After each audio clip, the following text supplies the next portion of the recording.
Welcome back. I'm Abby Hagyard, and well, my goodness gracious sakes alive. Two things happened on the weekend. One was we hijacked, for the first time openly, we hijacked Ottawa's Fanatic Con. It's my seventh time working with them, and it was the first time that the organizer realized that I had hijacked it. I want to ask you a question. Given the way I have chosen to look, would you not think people would see me coming? Would you not say to yourself, um, um, so anyway, it was an amazing event, huge turnout, lots of lovely nostalgia fans, and so on. And that's the subject of the talk today. But before that, I just have, you can tell, right? I'm busy on the weekend. Ooh, hot. And all through the week. So this is what happened on the weekend. I had so many people coming up, grown people coming up with their Care Bears, having bought one that they had been waiting to collect, or actually somebody brought one. And we're not talking children, we're talking people. They drive vehicles, they have jobs, they pay rent. And they were, first of all, concerned because I didn't have a regular booth. I had an interesting setup, and I'll tell you about it.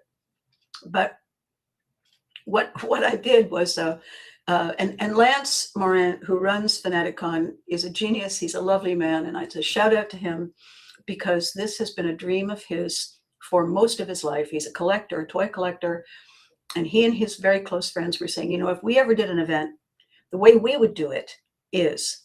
And of course, what they were talking about was from the point of view of the collector, and then thinking about a vendor and thinking about what that relationship is supposed to be, as opposed to these big events. Now, the big events, they get commercial because, of course, the bigger they get, the more expensive and complicated, right?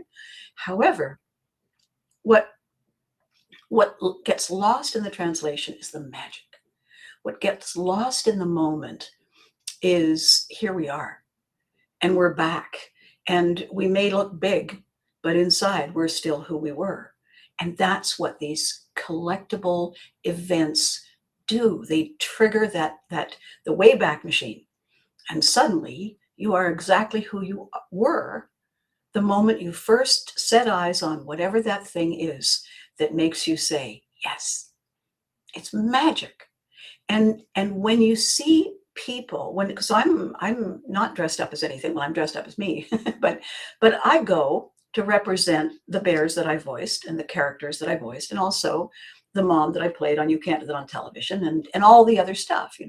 I'm there representing Ottawa, Canada, and its place in the world of nostalgia entertainment, because every show that I represent was produced in Ottawa. The Care Bears, the original Care Bears, produced in Ottawa.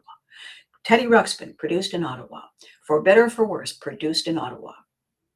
You Can't Do That on Television, produced in Ottawa. Why? Because Ottawa, first of all, had the talent, and also, bottom line, it was easier and cheaper than going anywhere else. So everyone took advantage of that opportunity, and we benefited. And as a result of our benefiting, so do you. At these small events in places like Ottawa, as opposed to going where there's 50 and 60,000 people and it costs a fortune to get in. This is a very affordable little place. And it's only a one-day event. And so while I was there, I had these two couples come up, not together and not right back to back, but close enough that it hit home. So here's what happened. First one came up, said, "Remember me?" So, "Husband, remember me?" And I said, "Yes, I do." He said, "We saw you last year. We came in, but we got a special picture for the book." And I said, "Yes, you did."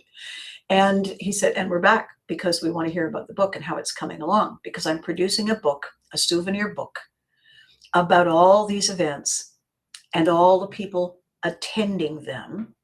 And I'm calling the book Fame 2, because I had already written Fame about the kids on You Get It on Television. Fame 2 is We Are the Unforgettables. And the unforgettables aren't the celebrities. The unforgettables are the people who make the celebrities famous. And they love it. And so they all came last year and they got their pictures taken, and the book is really building up. And then I suddenly realized that since I had it, it's posted on Amazon, but in proof, which means you can't buy it yet. And I thought, all right, then, well, I have time. So Gary and I leapt in the car, took our stuff, went down, cameras in hand. And we said, Lance, we don't need a booth. Can we just set up someplace? I got a banner and I got a couple of our team jackets. Can we do that? And he said, there. So he's complicit. And people coming around suddenly seeing us, because where there happened to be was about 5 feet away from where people picked up their tickets. So it was a perfect bottleneck, right? And so as people came by and they said, oh my gosh, there you are. I was so worried. We went by your usual spot and your booth wasn't there. And we were saying, oh no, we wanted to tell her this and we wanted to tell her that, which is, it's like family. So conversation this morning with my fingers and toes crossed, maybe new manager, events coordinator, maybe, say no names, just maybe, put it out there. And I said, you know what I'd kind of like to do? I'd like to hijack some events. I love hijacking events. But based on what happened on Saturday, I'm putting it out there. I want you to tell me what you think.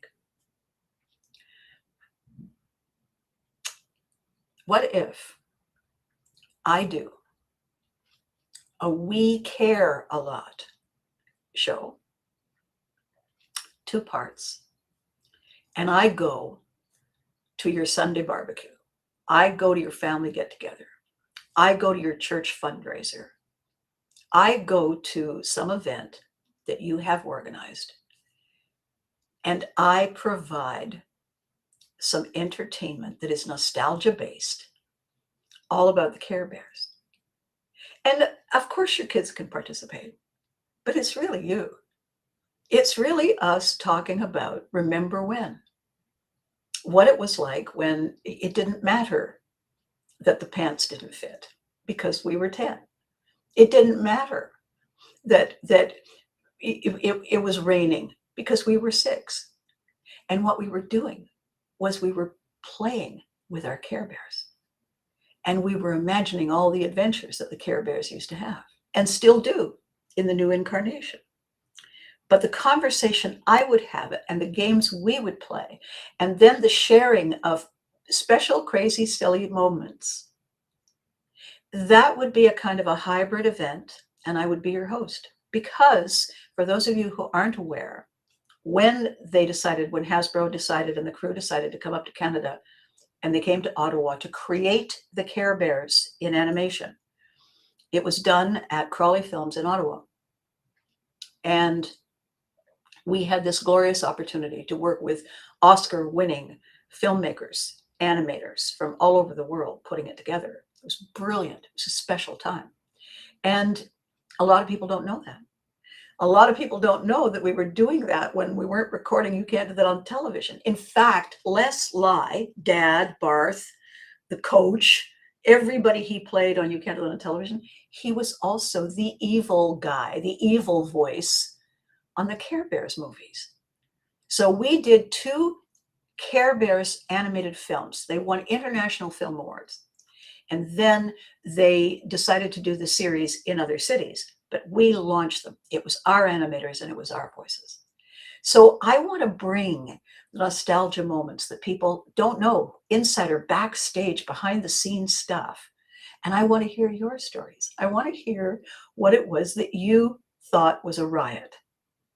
And then when that works, we can segue to Teddy Ruxpin, because I played several characters on that show. And this is what I'm thinking.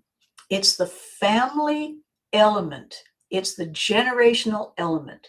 You know, the old-fashioned old world custom in other countries, in Europe and so on, where a family event, a summer barbecue, is not just one generation. It's not just the adults and the kids are over there. It's the grandparents and the aunts and uncles and the parents and the kids and the cousins. Well, let's do that. It's almost the end of July. We've got a week to go. And then we've got August. And then it's back to school and back to the grind, back to the office for a lot of us. Let's make the most of the memories we have of what it was like. Let's go back and care a lot. What do you think? So I'm going to set up an opportunity for people to just book the event, right?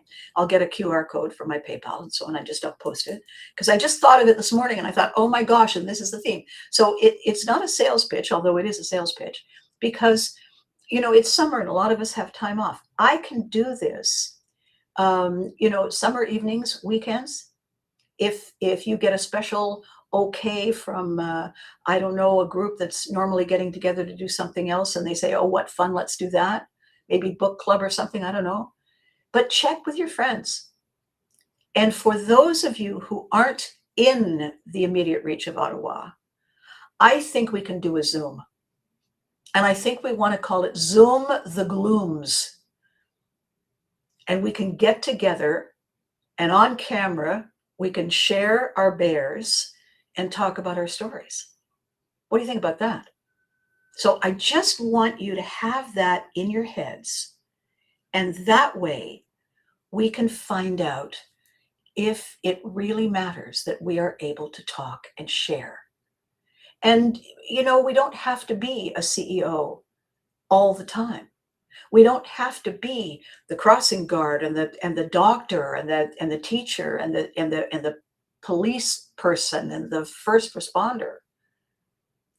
We don't have to be the prison guard. We can take those uniforms off and we can channel our younger us. Why? Because we care a lot. I know, I saw it on the weekend. That's why I go back every year. It is so magical. So that was part story and part pitch, because what a great idea. And if we check our calendars now, we have time to say, are you free this time and this time? Because I have stuff, but I can move stuff around. We can make this happen if you think it's a good idea. We just have to figure out the logistics. But we have the idea, we have the plan, we have the people, we have the strategy, logistics. Piece of cake. Okay? So that was the first thing I wanted to say because I think it's magic. Now, the second thing I want to talk about is what it is about nostalgia, because it's a thing. It's not just that goofy guy, he always does this. It's a whole lot more than that.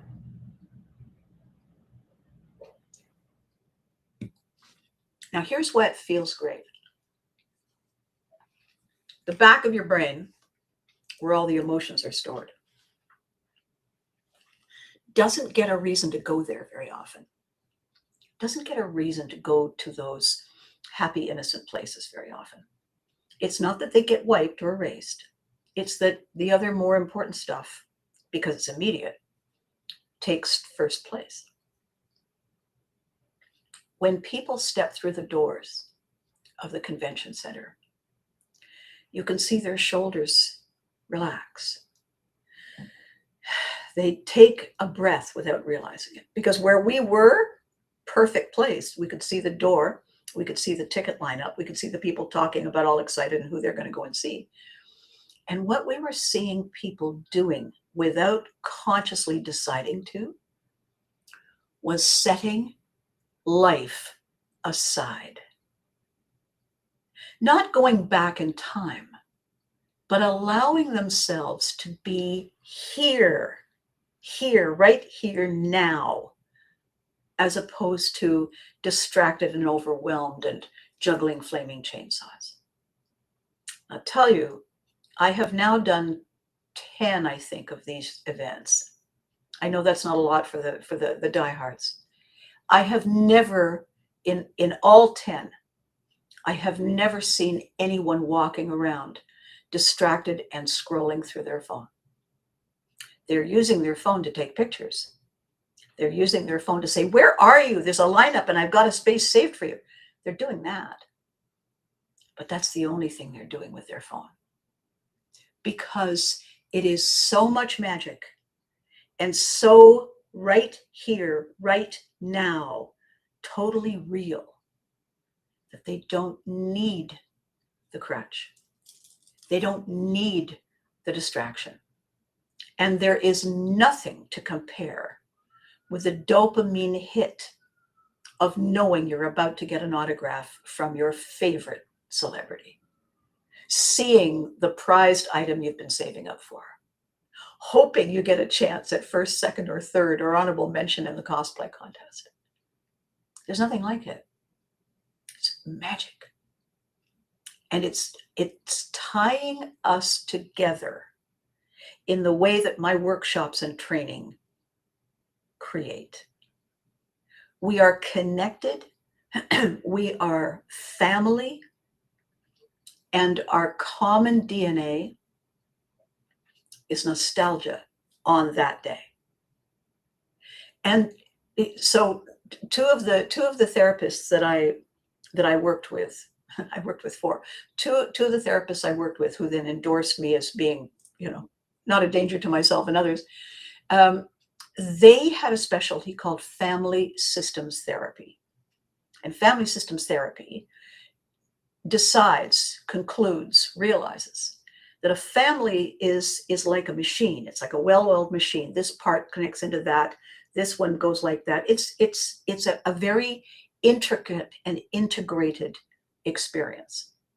When something is wrong, and it's wrong enough that people need help, they need an intervention of some kind, it's not because one thing is wrong. It's because, like those, those domino games, you tap one and they all do their thing. When there's something wrong in one part of the family, there's something wrong in every part of the family. And it isn't one person's fault. It is that a family is a connected, integrated unit, and it works collaboratively. It can't not.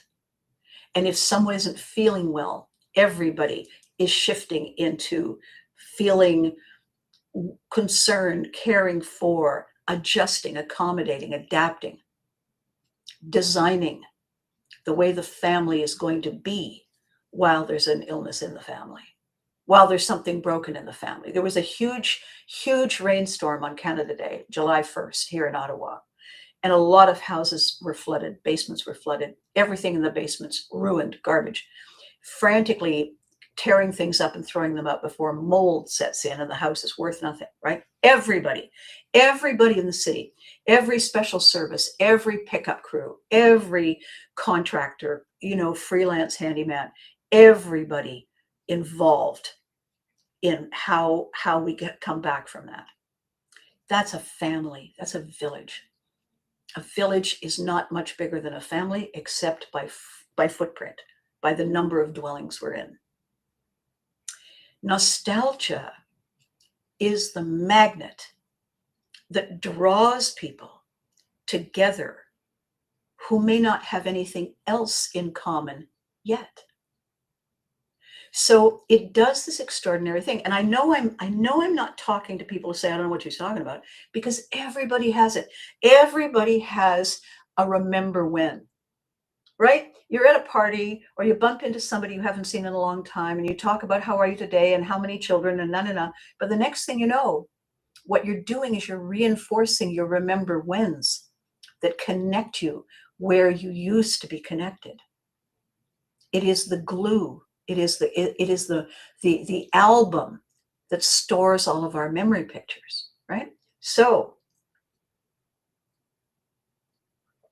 my thinking is that we're going to discover when we do these gatherings, because we care a lot, that we're going to discover a lot of people we didn't realize love the same stuff for their reasons. And, the people working in an office had no idea that the coffee guy or the copy guy or whomever, delivery person, no idea that they collect the same stuff. No idea. It never came up, but now it does. No idea that the people who just moved in down the street do the thing you do. No idea. How would you know? What if it's a block party? Oh, we care a lot block party. What if we do that? We find a couple of houses, people are willing to kick in for the ice, for the cold drinks. And the whole idea is it's a remember when. You know, we can remember when go back to the Roaring '20s when everything was a nickel, when it was a dime as it was expensive. Before my time, just saying.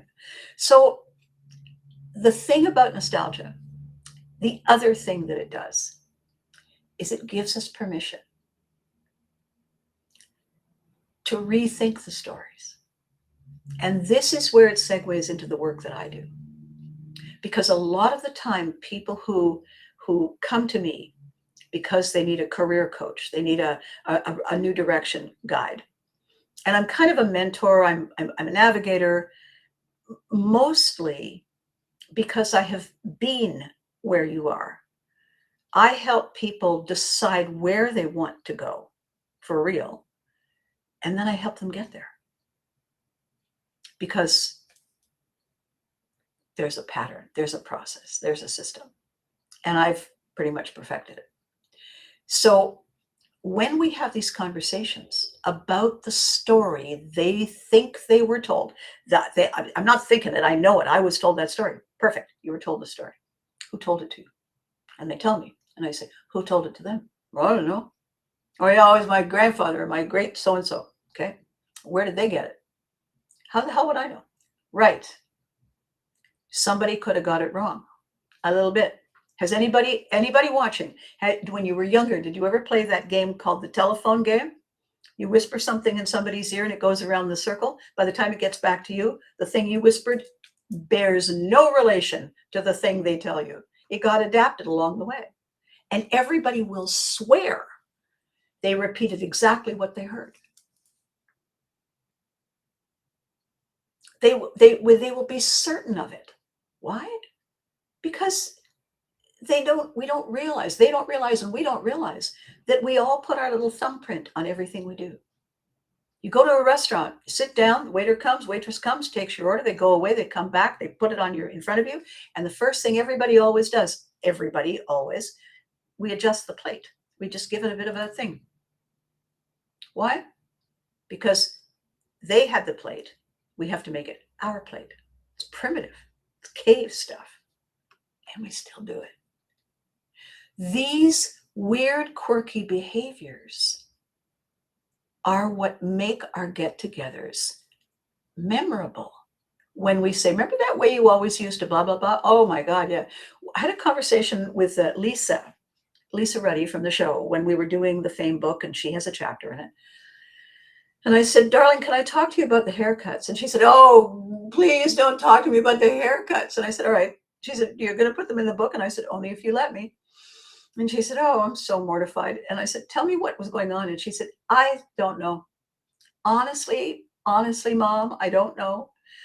I think I probably got hit on the head. I just decided that was the look that it had to be. And I would not take no for an answer. I kept getting it cut and styled that way. Had conversations with Roger and Brenda and the other kids. No, I knew what I was doing. I look at the pictures now and I'm thinking, what was I thinking? It's hilarious because she remembers the details that everybody else remembers the minute she says it. And then they say, oh God, and you remember the way, Lisa, do you remember the way you, and then you and Moose, and Lisa, you remember when? And the reason they do it, these lovely people, you lovely people, is because you were there too. This wasn't about me. This wasn't about the cast and the crew.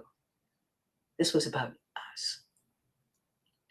And we are so grateful that you chose to be the unforgettables, because without you, nothing, no memories at all. So how we keep the memories alive? By choosing to. That's how we do it. It's that simple. We choose to.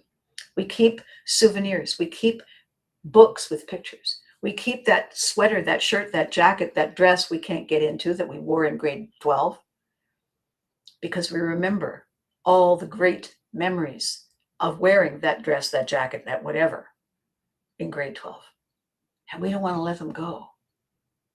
Every time we open the closet and see that jacket hanging there, we have a moment. And we need more of those. So I think this whole idea of Zoom the glooms is something very necessary.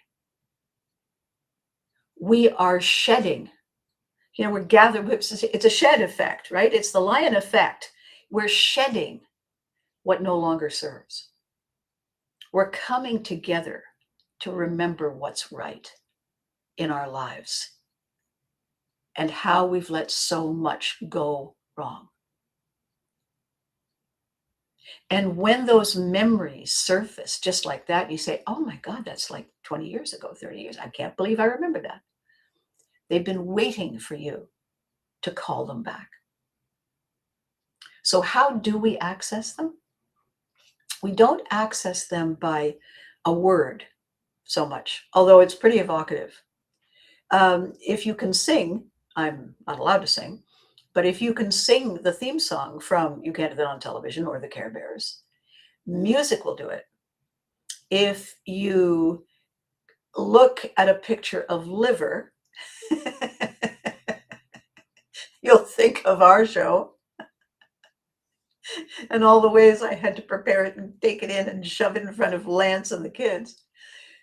If you look at the adventures, what the Care Bears Stare slogan was like, how they lined up. If you're a Teddy Ruxpin fan, you remember the theme song. If it's for better or for worse, you remember the theme song. You remember the theme song from You Can't Do That. Why? Because it's lodged in your happy memory place.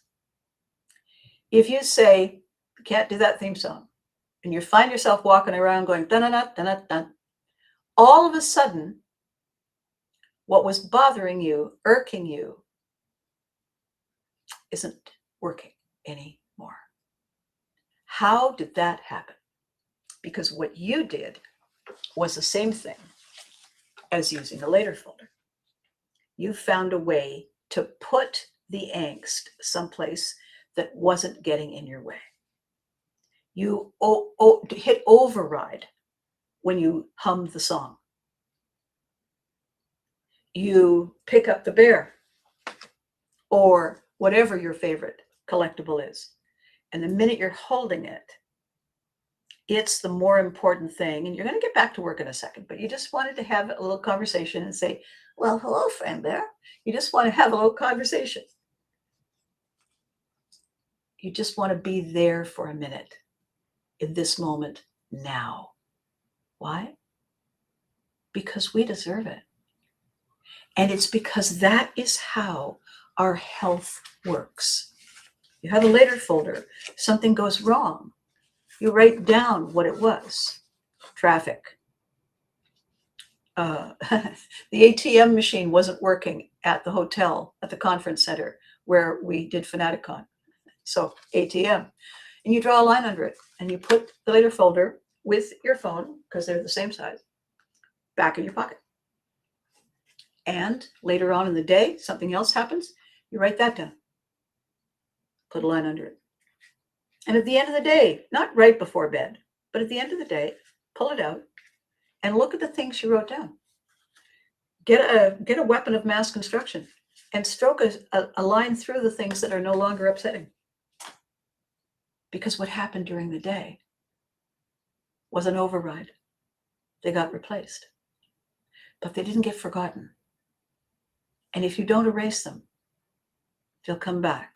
Because tomorrow, when you hit the same corner where there was road rage, you'll be angry all over again. Unless you say, you know what? Another day. And that way, if you are upset, if there is an issue and you're a bit late, you're not carrying the baggage from yesterday.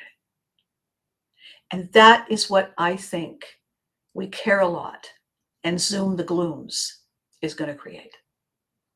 So I am I am actively suggesting that this is a collective strategy. It is the 21st of July. We have time. We have time to put our heads together and say, let's make this happen as soon as possible. You know how to reach me. You know how to get a message to me on all these platforms. And let me know. Let me know what you want to do. And we will make it happen. Why? Because nostalgia magic makes us young again. It brings out the person we've always been without the distractions. And that is priceless. Am I right? I think so.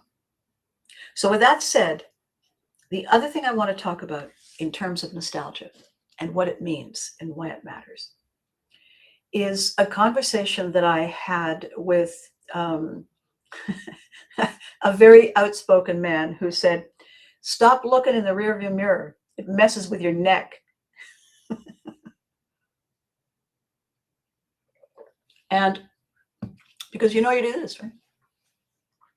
So I want to talk about the difference between regret and what if and sighing and living a shadow life.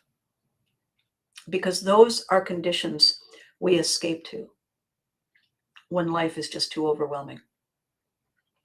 And the trouble with them is that they are a temporary fix.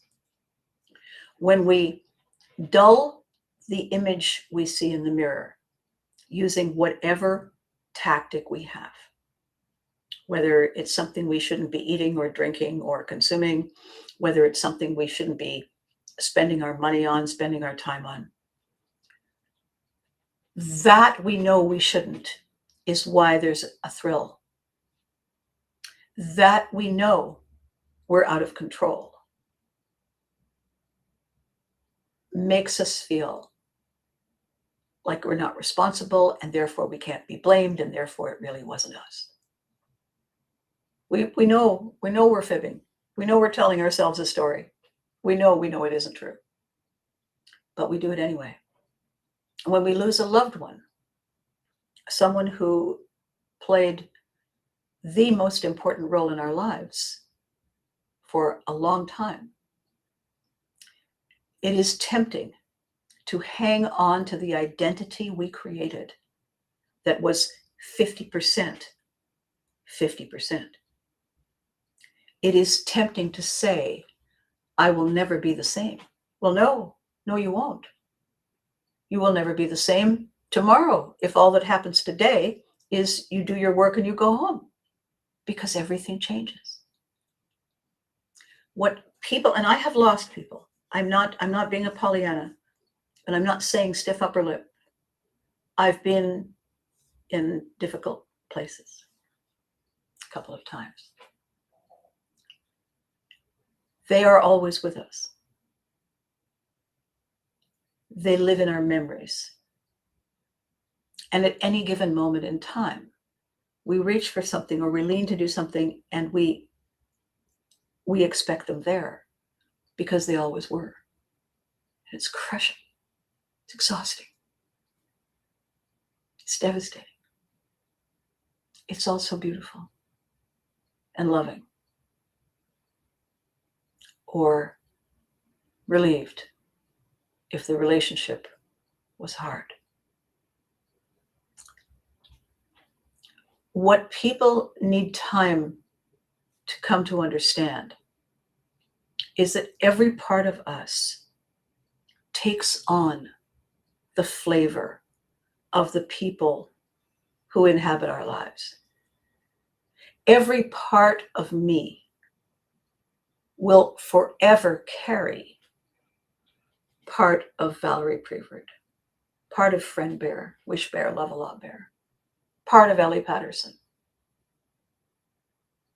because I inhabited them. And while I was inhabiting them, they inhabited me.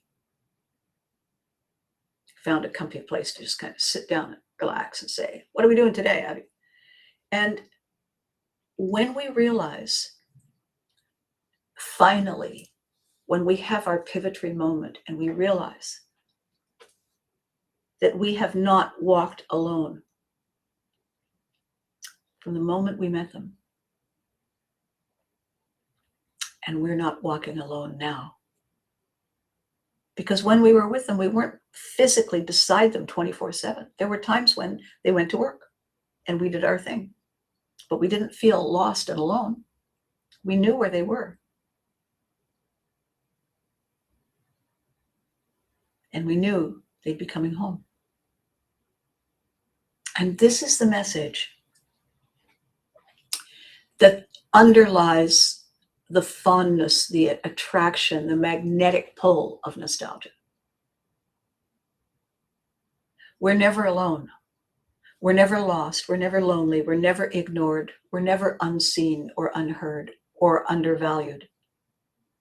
When we have a connection, something we hold dear, because whatever that is part of us.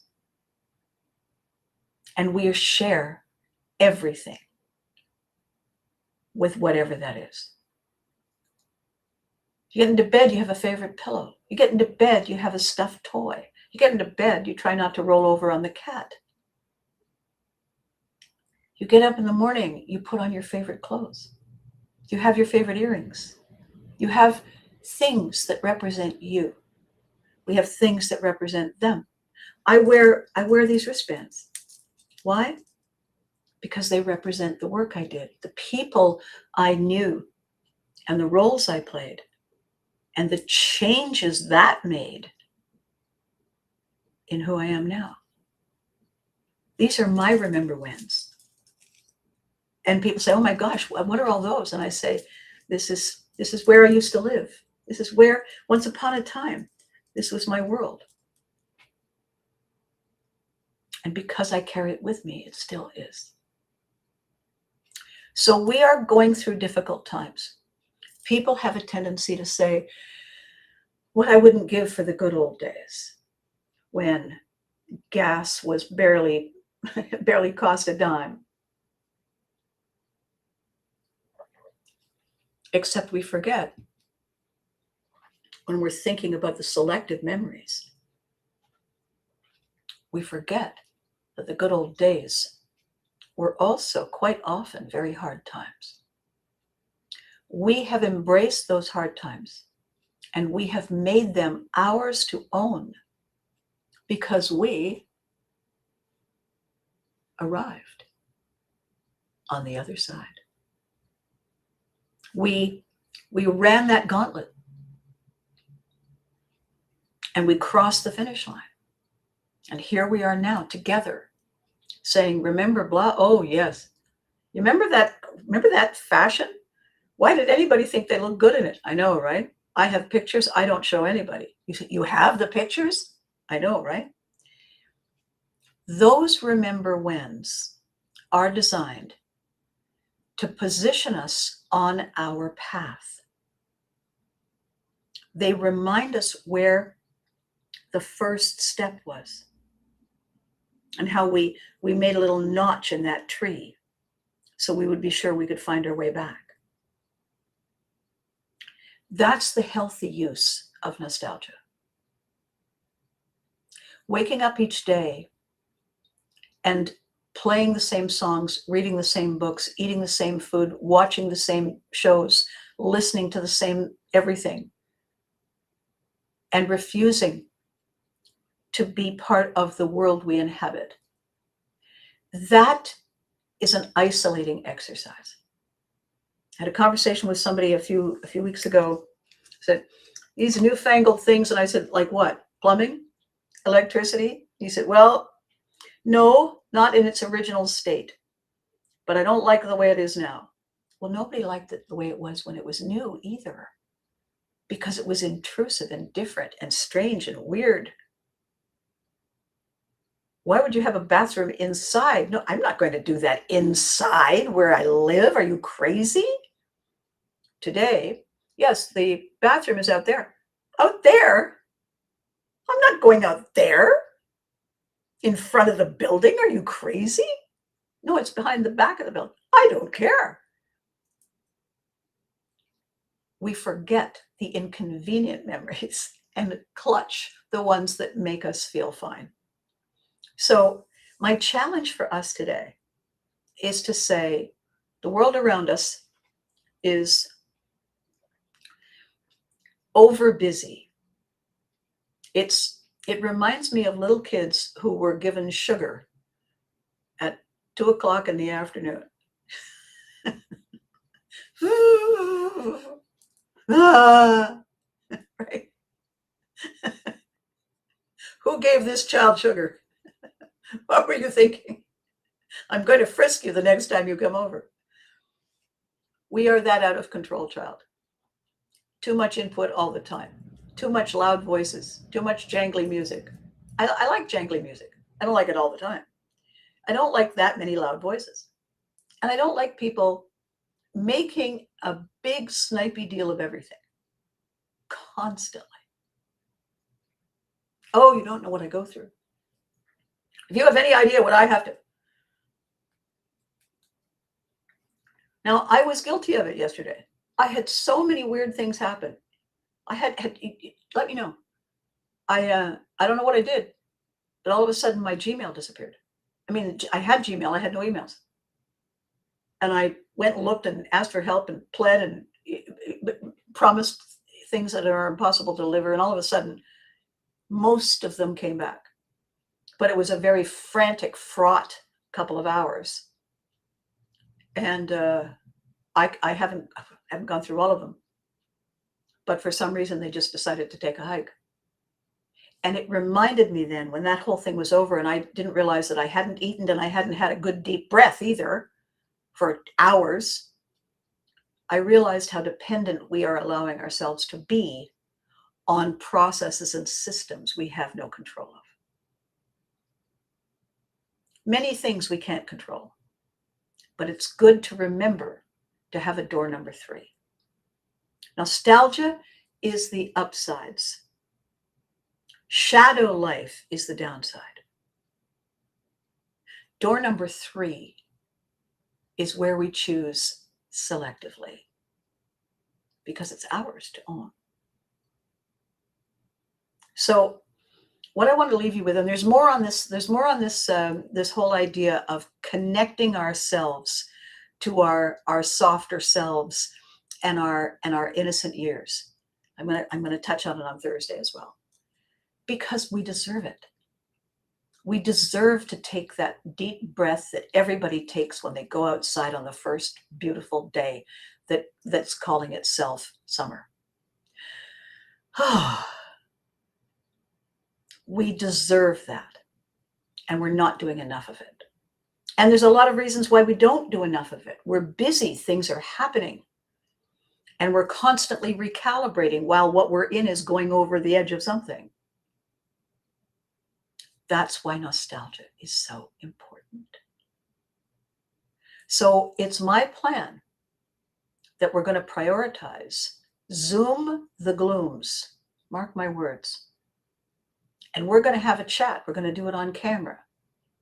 And I want to hear what your Zoom effects are, what your collectibles are, what your favorite memories and moments are, so we can share those with people.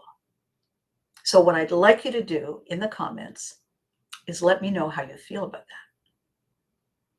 because I think we're onto something. And I think it's going to be awesome. We're going to hijack our gloomy moods. Just like that. Okay, it's a little early. Got a ton of stuff to do. The pictures are waiting from the shoot on Saturday. Got to get them in the book. So I'm going to love you and leave you. Before I go, LinkedIn, guys, 800 plus from last week views of the videos. Thank you. You're awesome. And I don't know, high double digits people checking out my posts on top of that. thank you. We're building a following. We're building a conversation that is bigger than what I do for a living. It's more important to know who I am, where I'm from, where I'm going. And what was I thinking when I chose to wear that? So thank you, LinkedIn. YouTube, you guys, what can I say? And Facebook. Facebook, we are the Unforgettables. Gained over 100 new members in less than a week. All because of you. So thank you. Tell your friends. Let's do more of it. And while you're at it, tell them, let's see them here. Tuesdays, Thursdays, 10 a.m. Eastern time. I like it. I'll see you then, right? Okay. The drill. Be good to you. You deserve it. Remember to hug your loved ones because they deserve it too. Without you, this entire experience, this is episode 480, this entire experience would not have happened. You have changed my life forever. I'll catch you next time.